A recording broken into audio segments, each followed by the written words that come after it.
All right, everybody, ignore how horrible my hair looks. I just woke up. So, we're going to be doing a small story time about how I got my cat Socks.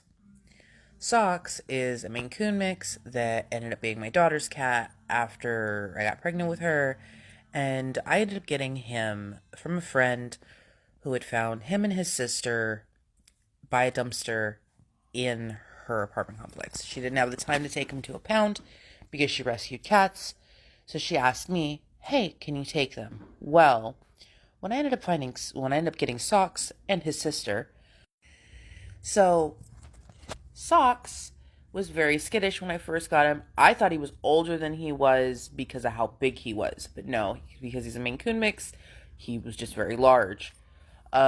So his sister, I ended up finding her home by 5 a.m., which kind of worked out in its own weird way because the person who ended up taking her, he has kids and he lived down the street from the VA I ended up taking my dad to at the same time because of the fact that my dad needed to go to the ER. So I get this cat adopted out, and then 2 days later, which she still lives with the owner, they're great. They have kids, and life's fantastic. But so a couple days goes by. I've not heard really any news about my dad. They hospitalized him, and my roommate helps me take care of my dad. So before my roommate left to go check on my dad, he was like, "Hey, how much longer is this cat going to be here?" Because I had been working with Socks to help get him not to be so skittish. He was very skittish because he was feral.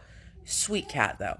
So I end up, I'm dealing with this cat. I'm using this cat as a distraction because I'm super worried about my dad because my dad has a lot of health problems. So my roommate had run up to go and check on my dad and talk to the doctors and see what's going on. In which the doctors tell him that my dad is going to have stents put in his leg, in his artery, because of the fact that my dad had been a smoker for over 30 years and had diabetes. And the artery in his leg was closing and the leg was not getting blood flow. So my roommate has to come home and tell me this whole thing and feels awful about it. So he didn't want to also have to tell me at the same time, "Hey, you need to get rid of this cat," because we already had two cats in the house that were not mine. They were our other roommates. So he looks at me and and tells me all this information. He goes, "And if you want to keep the cat, you can keep the cat." Because of the fact that he knew the cat was the only thing keeping me sane. And that's how I ended up with my cat Socks.